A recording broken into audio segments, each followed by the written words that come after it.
अपने दूसरे कार्यकाल के आखिरी संसद सत्र में प्रधानमंत्री मोदी कुछ ही देर बाद अपना आखिरी संबोधन देने वाले हैं। बजट सत्र के दौरान राष्ट्रपति के अभिभाषण पर चर्चा का पीएम मोदी ने जवाब दिया है और माना जा रहा है कि प्रधानमंत्री अपने संबोधन में आज कई मुद्दों पर अपनी राय रखेंगे और सरकार का नजरिया भी पेश करेंगे। 5 फरवरी को लोकसभा में बोलते हुए प्रधानमंत्री ने विपक्ष पर ताबड़तोड़ हमले किए। अब मौका राज्यसभा में है। अभिभाषण पर बहस के दौरान जवाब देते हुए पीएम मोदी एक बार फिर विपक्ष पर हमला बोल सकते हैं। साथ ही लोकसभा चुनाव में एनडीए और बीजेपी की कामयाबी का भी जिक्र कर सकते हैं। अब हमारी सरकार का तीसरा कार्यकाल भी बहुत दूर नहीं है। ज्यादा से ज्यादा 100-125 दिन बाकी है और अब की बार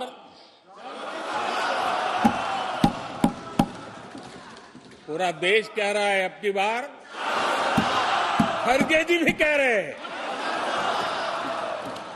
लेकिन अध्यक्ष जी, मैं आमतौर पर ये आंकड़े के चक्कर में नहीं पड़ता, लेकिन मैं देख रहा हूं देश का मिजाज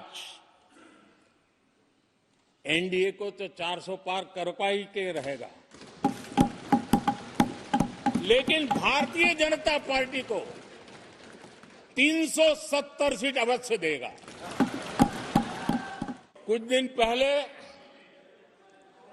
भानुमति का कुनबा जोड़ा,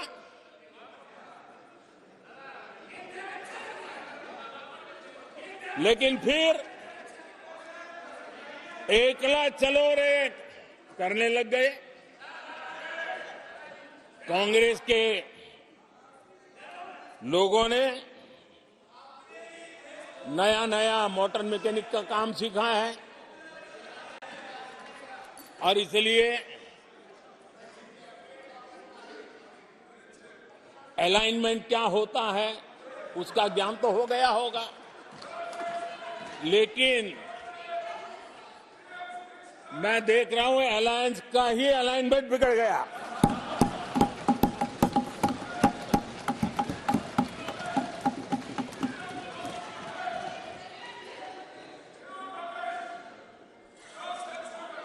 इनको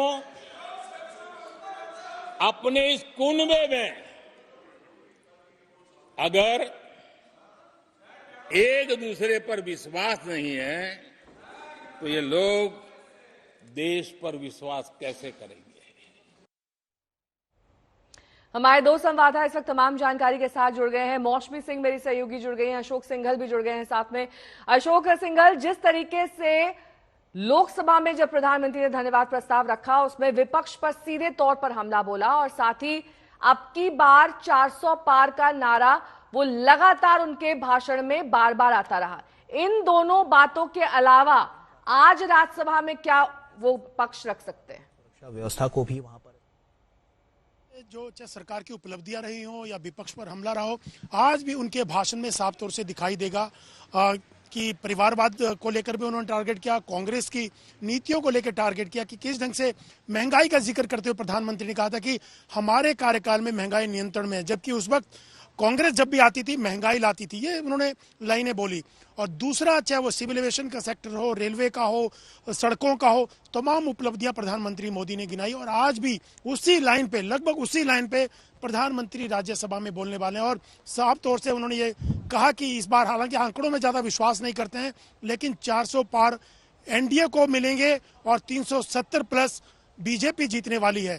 तो कहीं ना कहीं, चाहे वो राहुल गांधी का नाम नहीं लिया उस वक्त, लेकिन राहुल गांधी को लेके भी उन्होंने टारगेट किया। इंडिया गठबंधन जिस ढंग से बिखर रहा है उसको लेके भी प्रधानमंत्री ने विपक्ष को टारगेट किया और खास तौर से नेहरू की नीतियों को लेकर के, नेहरू के बयानों को लेकर भी प्रधानमंत्री ने लोकसभा में कांग्रेस को निशाना साधा। तो आज भी लगभग उसी पैटर्न पे, उसी तरीके से आज प्रधानमंत्री विपक्ष पर और खासतौर से कांग्रेस पर हमलावर होंगे। और एक एक जो सवाल उठाए गए हैं राज्यसभा में राष्ट्रपति के अभिभाषण को लेकर के, उन तमाम सवालों का जवाब प्रधानमंत्री देंगे। और खासतौर से खरगे को लेकर के लोकसभा में उन्होंने बोला था, क्योंकि खरगे को लेकर उनका कहना है कि सब लोग बोल रहे हैं 400 पार इस बार, और खरगे भी बोल रहे हैं, और खरगे आज उनके सामने बैठे होंगे तो खरगे को भी निशाना बनाएंगे। उनके बयानों को लेकर के, उनके 400 के आंकड़े को लेकर के प्रधानमंत्री जरूर जिक्र करेंगे। ठीक है, मैं लौटूंगी आपके पास। मौसमी भी हमारे साथ लगातार जुड़ी हुई है। मौसमी, अशोक जी की ही बातों को आगे बढ़ाते हुए, खड़गे जी जब सामने नहीं थे तब तो खड़गे जी पर इतना निशाना साधा, आज तो वो सामने होने वाले हैं। उसके बाद उन्होंने कहा कि एक ही प्रोडक्ट को बार बार लॉन्च किया जा रहा है, यही कांग्रेस की सबसे बड़ी विफलता है। फिर भानुमति का कुनबा, ये सारे जो टर्म्स प्रधानमंत्री यूज करते हैं, आज उसमें कुछ नए टर्म्स भी जुड़ जाएंगे। बिल्कुल नेहा, आपने सही कहा। देखिए, जिस तरह से अशोक भी बता रहे थे कि प्रधानमंत्री नरेंद्र मोदी का इस बार निशाना विपक्ष पर नहीं था। हालांकि उन्होंने भानुमति का कुनबा जरूर जिक्र किया, पर मतलब मुख्य तौर पे उन्होंने निशाना साधा कांग्रेस पार्टी पर, नेहरू पे और इंदिरा गांधी पर, और उसके अलावा राहुल गांधी पर। राहुल गांधी का हालांकि नाम नहीं लिया था लोकसभा में, तो उसी का एक एक्सटेंशन देखा जाएगा। जब राज्यसभा में वो अपनी सरकार की आखिरी स्पीच देंगे तो चुनावी भाषण तो होगा ही, साथ में कुछ नई शेर व शायरी भी होगी, कुछ जो टर्म्स आप कह रही हैं वो भी होंगे। और प्रधानमंत्री ने ये बताने की कोशिश की कि जो ऑल्टरनेटिव है आपके सामने, एक कांग्रेस पार्टी जो कि दिशाहीन है, उद्देश्यहीन है, स्लो मोशन में चल रही है। जितनी स्कीमें मोदी सरकार लाई है, कांग्रेस को दशकों लग जाते वो स्कीमें लाने में, और कांग्रेस सिर्फ परिवार की पार्टी है, ये स्थापित करने में प्रधानमंत्री ने ना लोकसभा में कोई कोर कसर छोड़ी।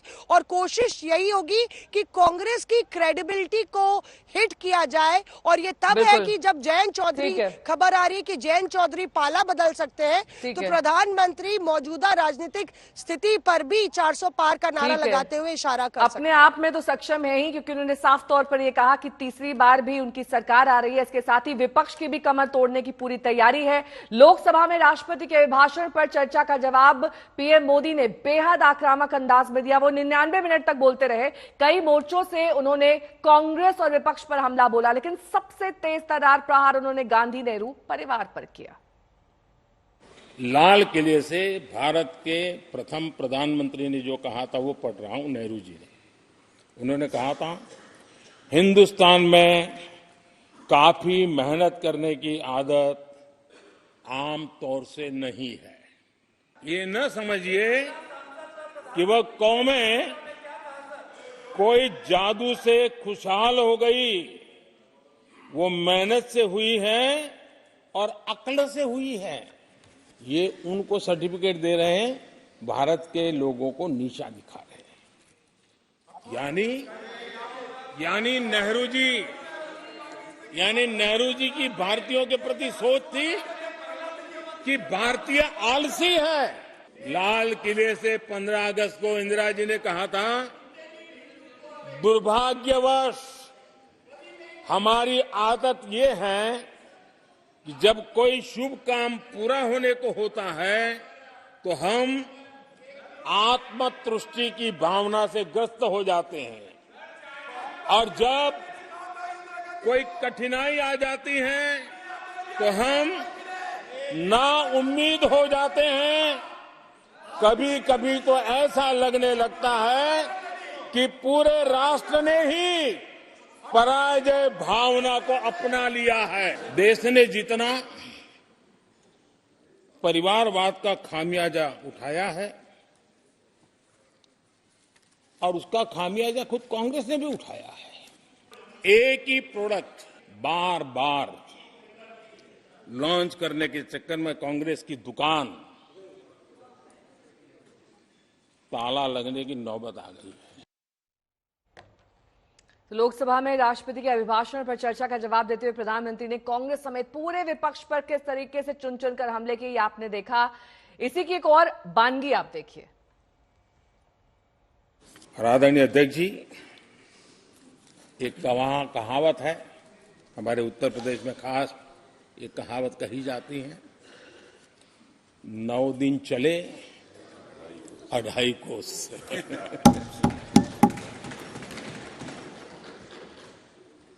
और मुझे लगता है कि ये कहावत पूरी तरह कांग्रेस को परिभाषित कर देती है।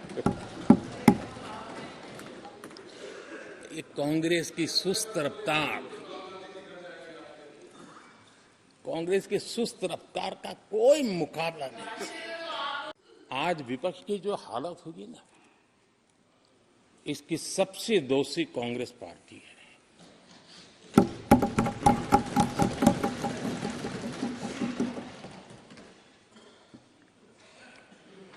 कांग्रेस को एक अच्छा विपक्ष बनने का बहुत बड़ा अवसर मिला और 10 साल कम नहीं होते, लेकिन 10 साल में उस दायित्व को निभाने में भी वे पूरी तरह विफल गए। और जब खुद विफल हो गए तो विपक्ष में और भी होनहार लोग हैं, उनको भी उभरने नहीं दिया, क्योंकि फिर मामला और गड़बड़ हो जाए। इसलिए हर बार यही करते रहे कि और भी विपक्षी जो तेजस्वी लोग हैं उनको दबा दिया जाए। एक ही प्रोडक्ट बार बार लॉन्च करने के चक्कर में कांग्रेस की दुकान ताला लगने की नौबत आ गई है। कांग्रेस में एक कैंसिल कल्चर डेवलप हुआ है। कुछ भी है कैंसिल, कुछ भी है कैंसिल। ये एक ऐसे कैंसिल कल्चर में कांग्रेस फंस गई है। अगर हम कहते हैं मेक इन इंडिया तो कांग्रेस कहती है कैंसिल। हम कहते हैं आत्मनिर्भर भारत, कांग्रेस कहती है कैंसिल। हम कहते हैं वोकल फॉर लोकल, कांग्रेस कहती है कैंसिल। हम कहते हैं वंदे भारत ट्रेन, कांग्रेस कहती है कैंसिल। हम कहते हैं संसद की नई इमारत, कांग्रेस कहती है कैंसिल। यानी मैं हैरान हूं, ये कोई मोदी की उपलब्धियां नहीं है, देश की उपलब्धियां। इनके समय में एजेंसियों का सिर्फ और सिर्फ राजनीतिक उपयोग के लिए उपयोग किया जाता था, बाकी उनको कोई काम करने नहीं दिया जाता था। अब आप देखिए उनके कालखंड में क्या हुआ। पीएमएलए एक्ट के तहत हमने पहले के मुकाबले 2 गुने से अधिक केस दर्ज किए। कांग्रेस के समय में ईडी ने 5,000 करोड़ रुपए की संपत्ति जब्त की। हमारे कार्यकाल में ईडी ने 1 लाख करोड़ रुपए की संपत्ति दी। देश का लूटा हुआ माल देना ही पड़ेगा। आज वॉशिंग मशीन से भी बड़ा कंधे पे लेकर के महिमा मंडन कर रहे हैं ऐसे चोरों का सार्वजनिक जीवन में। कहां ले जाना चाहते हो देश को तुम? जो सजा हो चुकी है, मैं ये तो समझता हूं कि आरोप जो है उनके लिए तो आप सोच सकते हैं, लेकिन जो गुनाह सिद्ध हो चुका है, जो सजा काट चुके हैं, जो सजा काट रहे हैं, ऐसे लोगों का महिमा मंडन करते हो आप? कौन सा कल्चर और देश की भावी पीढ़ी को क्या प्रेरणा देना चाहते हो आप? कौन से रास्ते और ऐसी कौन सी आपकी मजबूरी है?